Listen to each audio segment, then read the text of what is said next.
Necha yildan beri rak kasali bilan kurashib kelyapsiz. Bir marta bo'lsa ham mashinangizda yig'laganmiz. Hayotingizda kimni yo'qotib qo'yishdan qo'rqasiz? 4 yildan beri Moskvada taksi haydovchilik bilan shug'ullanib kelayotgan Xurshid opa. Assalomu alaykum. Va alaykum assalom. Yaxshimisiz? Yaxshi, rahmat. Siz bilan tanishganimdan xursandman va musofirdagi taksist hayoti, aynan ayol kishiga qanaqa ozgina savollarim bor. Xo'p. Uyalmasdan, to'liq, tortinmasdan javob bersangiz albatta xursand bo'lardim. Xurshid opam 77-yili 77-yilga o'xshaydilarmi? Kommentariyada yozib qoldiring. Moskvada ayol kishi taksi qilish qanchalik qiyin? O'zim mashina haydashni yaxshi ko'rganim uchun menga uncha bilinmaydi, lekin juda ham напряжение katta. Bir kunda necha pul topasiz, necha pul rasxod qilasiz? Bir kunda agar 12 soat ishlasam 10 ming, 12 ming topsa bo'ladi. Arenda puli necha pul? Arenda puli 2700, komfort. Benzin 2000, где-то 4700, около 5000 so'm расход bo'ladi. Endi yeyish ichishingiz bilan 5,5 ming ketsa ham qolgan o'zizniki. Bir marta bo'lsa ham mashinangizda yig'laganmiz. Ko'p. Nima sabab? Nima bo'lgan? Dardlarim. Ko'pincha men shu rolda yurib, dardlarimni aytib, ko'ngillarimni bo'shatib olib, keyin uy kiraman-da, bolalarimni ko'rsatmaslik uchun. Necha nafar farzandingiz bor? Istayman, 3 ta bolam bor. Eng og'ir yo'lovchi kim bo'lgan? Esingizdan chiqmaydigan voqea bo'lganmi? Bir alkash Nima bo'lgan? yomon so'zlar gapira boshlaganda, keyin konflikt knopkasini bosdim, sразу o'jim bo'ldi. Keyin tushirib ketib oldim. Sizni hech kim ko'rmayotgan paytda Allohdan nimani ko'proq so'raysiz?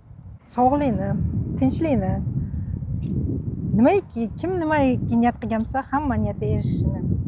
Boyna aytib o'tdingiz, endi ming bor uzr. Necha yildan beri rak kasali bilan kurashib kelyapsiz? Rak kasalini o'tgan yil bildim. Dekabr oyida operatsiya bo'ldim. O'shandan beri kurashyapman-da. Hozir bugun biopsiya topshirdim. Ko'ramiz, analiz, ответi bir haftada chiqadi. Nega aynan Rossiyada topshirdingiz, O'zbekistonga borib emas? Chunki bu yoqda menda hammasi bepul. Гражданин Rossiya. Граждан Rossiya menda. Qashqadaryo olasiz, Toshkentda yashagan ekansiz. Yana qaytib borib Qashqadaryoda yashamoqchimisiz yoki Toshkentda? Toshkentda yashayman-da. Nimaga aynan taksi yo'nalishini tanlagansiz? Power emas yoki uborkada emas? Hammasida bor-ku, 12 soatdan ishlanadi. 12 soatda masalan bolalarimga biror nima kerak bo'lib qolsa, chiqib ketish imkoniyati yo'q-da. Masalan, bir kirdingiz ishxonaga, o'sha chiqish imkoniyati yo'q. Bu yoqda grafik svobodniy. Masalan, любой moment o'chirib, chiqib ketib, ishlaringizni qilib, yana yo'lga chiqib, bemalol ishlayverasiz-da. Agar taksist bo'lmaganingizda kim bo'lardingiz? O'zi ikkita высшее образование bor. Ikkita высшее образованияni taksi qilib yuribsiz. Qanaqa edi образование? Английский, филолог английского языка и финансист. Hayotingizda kimni yo'qotib qo'yishdan qo'rqasiz?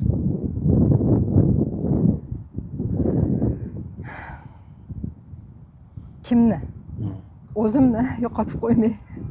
Eng katta sotib olgan narsangiz nima bo'ldi oxirgi marta o'zingizga? Eng katta sotib olgan narsam soat. O'zingizni qanchalik halol inson deb hisoblaysiz? 100%. 100%. O'rtoqlar, bugungi ko'rsatuvimizda Xurshid opa bo'ldilar.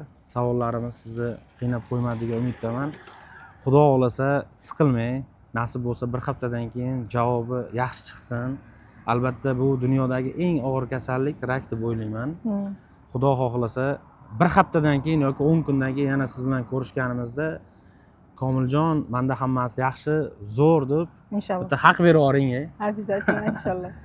O'rtoqlar, Xurshid opa Moskva profiliga o'tib obuna bo'lib qo'yinglar. Agar siz ham Rossiyada bo'lsangiz, ancha yildan beri mana shunaqa meni hayratga soladigan ishlar bilan shug'ullanib kelsangiz, men sizdan borib tekinga intervyu olaman. Sizni ichingizdagi kechikmalarni xalqimizga yetkazamiz. Sababi qanchalik qiyin musofirda yashash va qanchalik oson har bitta insonlarda ko'rsatib berishga harakat qilaman. So'nggi savolim, onangiz uchun nima deb qo'ygan bo'lasiz? Onam hozirgi momentga больницada turibdilar. Onamga faqat sog'lik tilayman. Boshqa hech narsa emas. Umrlari uzoq bo'lsin, biz ham boshimizga sog' bo'lsinlar. Sizlar bilan Xurshid opa bo'ldi. Salomat bo'ling.